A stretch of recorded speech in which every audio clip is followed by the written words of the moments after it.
All right, so you sent this over, the American Relief Act of 2025, wanting to get the handle on what's in it. Well, let's dive in and explore this together. This document is quite the legislative grab bag. Covers everything from disaster relief and healthcare to cybersecurity, even includes funding for the 2025 presidential inauguration. You're right. It's a fascinating mix of appropriations, extensions of existing programs, and some policy adjustments. It gives us a real insight into how the government is choosing to respond to a whole range of challenges we're facing. Okay, so let's unpack this starting with Division A, the Further Continuing Appropriations Act 2025. Seems like they're hitting the extend button on funding for a bunch of government agencies until March 14th, 2025. Is that a normal thing to do? It is actually. This is standard procedure to avoid government shutdowns when Congress hasn't passed a full year budget yet. It's like a temporary measure to keep the lights on and essential services running. Got it. So what exactly is getting this temporary funding boost? Well, there's $90 million allocated for emergency planning and security in Washington, D.C., and $50 million of that is specifically earmarked for the 2025 presidential inauguration. Wow, $50 million just for security at the inauguration. Hmm. Seems like they're taking security very seriously. Wonder if that's a reflection of the heightened security concerns in recent years. It could be. It definitely highlights an increased awareness of potential threats and the importance of ensuring the safety of large public events. Moving on, the bill also mentions up to $625 million for NOAA's geostationary Earth orbit satellite program. What's the significance of that program? Those satellites play a critical role in weather forecasting, climate monitoring, and even communications. Keeping them operational and up to date is crucial for understanding and responding to environmental changes, as well as for disaster preparedness. It really highlights the U.S.'s commitment to utilizing technology for these purposes. Makes sense. Then there are funds allocated for cybersecurity vulnerability testing and risk reduction by the FBI and the Department of Defense. With all the cyber attacks we hear about these days, this seems pretty crucial. Absolutely. It underscores the ongoing concern about the vulnerability of our digital infrastructure. It's not just about protecting government systems, it's about protecting critical infrastructure like power grids, financial networks, and really our whole digital world. Okay, on to something that affects millions of people directly. Continued funding for student loan servicing and aid applications. At least those programs won't be disrupted, right? Right. This is vital for so many students and borrowers who rely on these services to access and manage their education funding. Had funding lapsed for these programs, it would have created huge disruptions and hardships. Now let's shift gears to Division B, Disaster Relief Supplemental Appropriations Act 2025. The name is pretty self-explanatory, but this is where the bill really reveals the impact recent natural disasters have had on the country. We're talking about a string of droughts, wildfires, hurricanes, floods. The list goes on and on, covering a vast geographic area. This section really paints a picture of the scale and intensity of the extreme weather events we've been seeing. And unfortunately, the increasing frequency of these events aligns with projections about the impacts of climate change. It's sobering to see it all laid out like this.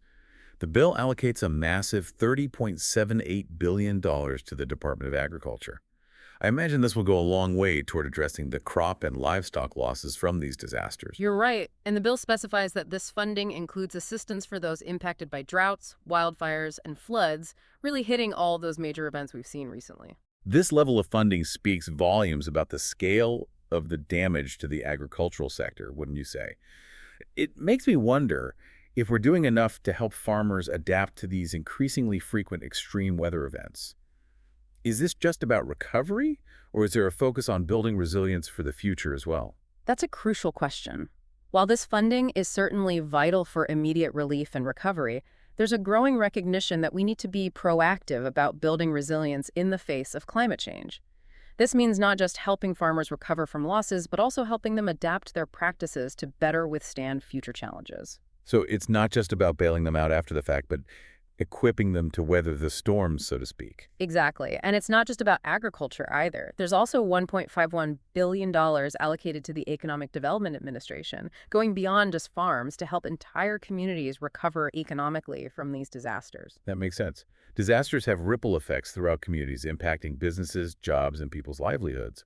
So this funding is looking at the longer-term economic recovery of these areas. Precisely. It's about helping these communities not just rebuild what was lost, but also become more resilient and adaptable to future challenges. NOAA also gets more funding in this section, Lysis. this time, for repairing damaged infrastructure, removing marine debris, and even acquiring new Hurricane Hunter aircraft.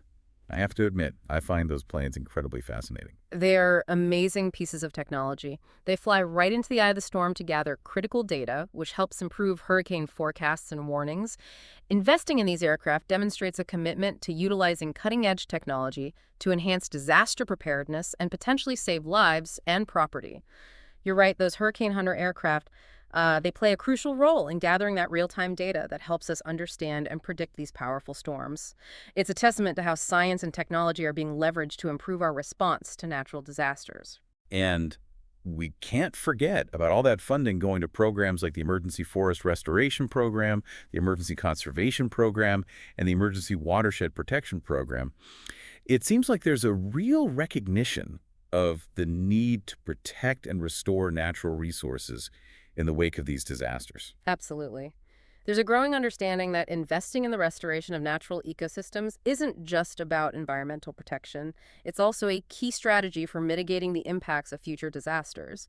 Healthy forests, wetlands, and watersheds act as natural buffers, helping to reduce the severity of floods, droughts, and wildfires. So it's a win-win. We protect our natural resources, and we make our communities more resilient to future challenges. Exactly. It's about recognizing the interconnectedness of human systems and natural systems. Okay, so we've covered the immediate needs of funding the government and addressing the aftermath of these devastating natural disasters. But this bill goes beyond that, right? There's a whole section titled Addressing Specific Needs. What can you tell me about this part? This is where we see the bill addressing a whole different set of challenges facing the country. It covers a wide range of areas, including healthcare, education, security, and even social programs. It's a mixed bag, really. Let's start with healthcare. The bill extends the Medicare-dependent hospital program, which supports small, rural hospitals that rely heavily on Medicare reimbursements, and also extends Medicare telehealth flexibilities. It seems like telehealth really came into its own during the pandemic. It did. Telehealth provided a lifeline for many people who couldn't access in-person care during those times. And this extension suggests there's a real push to make those changes permanent, recognizing the potential benefits of telehealth for expanding access to care, especially for people in rural and underserved communities. Makes sense. But I also wonder if there are any downsides to consider.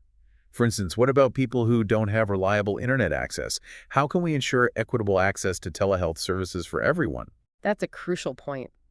As we embrace telehealth, it's important to address the digital divide and ensure that access to technology doesn't create new barriers to healthcare. The bill also extends something called the Work Geographic Index Floor, which impacts how Medicare pays physicians based on where they practice. I have to admit I'm not familiar with this. Could you explain it?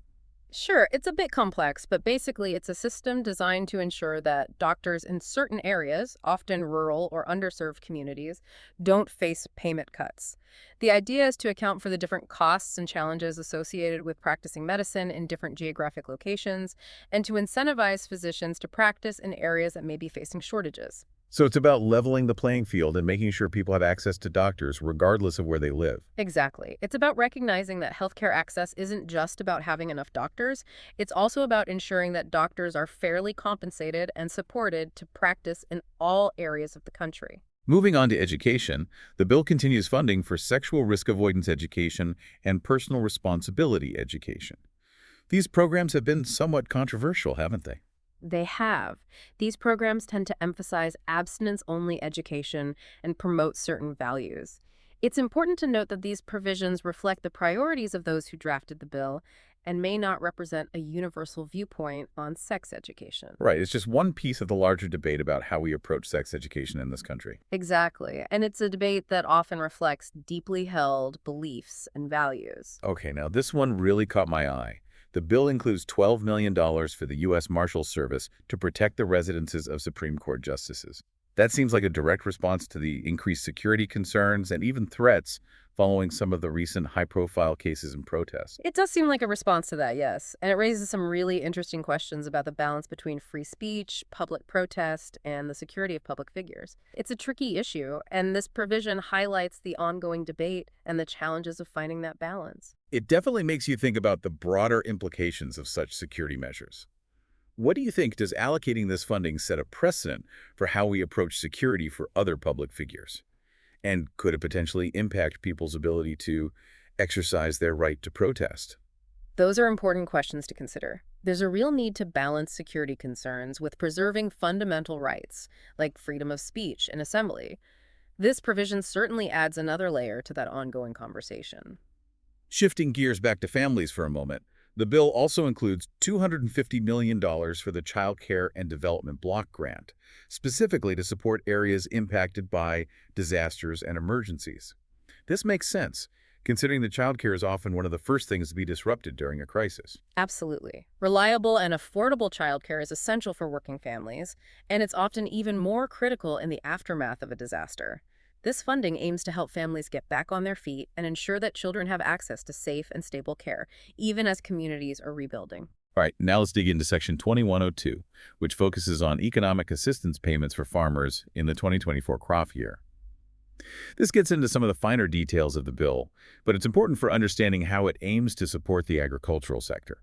This section is all about providing a safety net for farmers who experience significant economic losses due to factors beyond their control.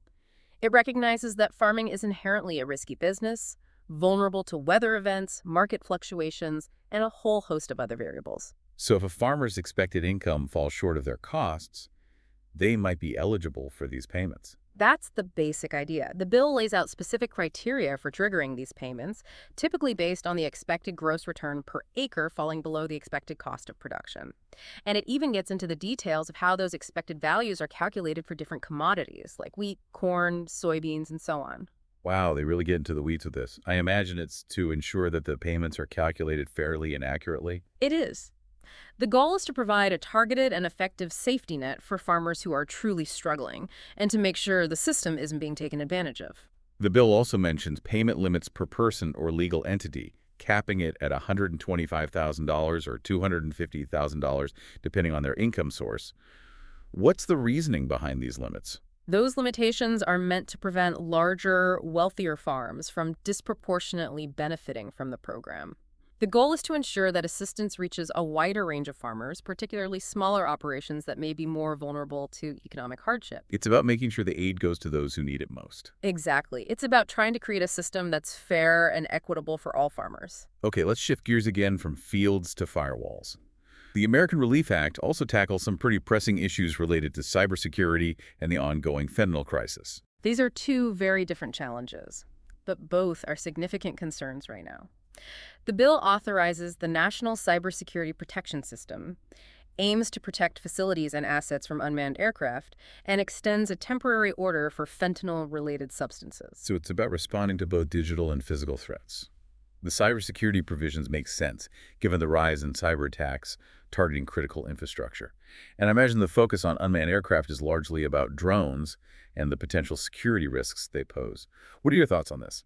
You're right. Unmanned aircraft technology is rapidly evolving, and with that comes a whole new set of security challenges. This provision highlights the need to adapt our security measures to address these evolving threats.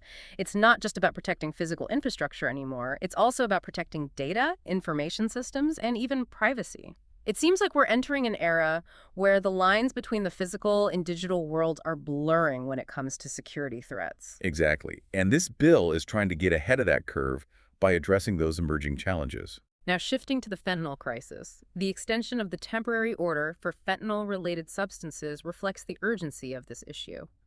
This provision allows law enforcement to continue classifying fentanyl analogs as Schedule I drugs, which carried the strictest penalties. So it's a way to give law enforcement more tools to crack down on the production and distribution of these dangerous substances. It's heartbreaking how fentanyl has devastated so many communities. Do you think this extension will make a significant difference in addressing the opioid crisis? It's hard to say for sure.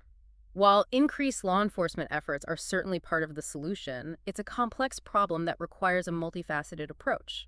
We also need to focus on prevention, treatment, and support for those struggling with addiction. You're right. It's going to take a lot more than just tougher penalties to truly tackle this crisis. We need to address the underlying factors that drive addiction and make sure people have access to the resources they need to get help. Absolutely. It's about understanding addiction as a public health issue and approaching it with compassion and a focus on harm reduction. Well, we've covered a lot of ground in this deep dive, from government funding and disaster relief to healthcare, education, and even cybersecurity and the fentanyl crisis. This American Relief Act of 2025 seems to touch on just about every major challenge facing the country right now. It's pretty overwhelming, to be honest. It is, and it reflects the complex and interconnected nature of the issues we're facing. It also highlights the role of government in responding to those challenges, from providing immediate relief to investing in long-term solutions. It's fascinating to see how these different priorities are reflected in the bill's provisions and the funding allocated to each area. It really gives you a sense of where the government's focus is right now. But what do you think? What stands out to you as the most significant takeaway from this deep dive? Well, for me, it's the recognition that we're facing a convergence of challenges, both immediate and long-term. We're dealing with the impacts of climate change, evolving security threats in both the physical and digital realms, and ongoing public health crises like the opioid epidemic. Hmm. This bill attempts to address all of these, and in doing so reveals a lot about our current priorities and the challenges that we face as a nation. I agree. And it underscores the importance of staying informed and engaged in the policymaking process. These decisions have real-world consequences for all of us. Now, for you listening, I want to leave you with a thought. You are particularly interested in climate change policy. Looking at this bill, how do you think it addresses this issue? Is it enough? What would you like to see added or changed? I encourage you to explore the full document further and form your own conclusions. Thanks for joining us on this deep dive into the American Relief Act of 2025.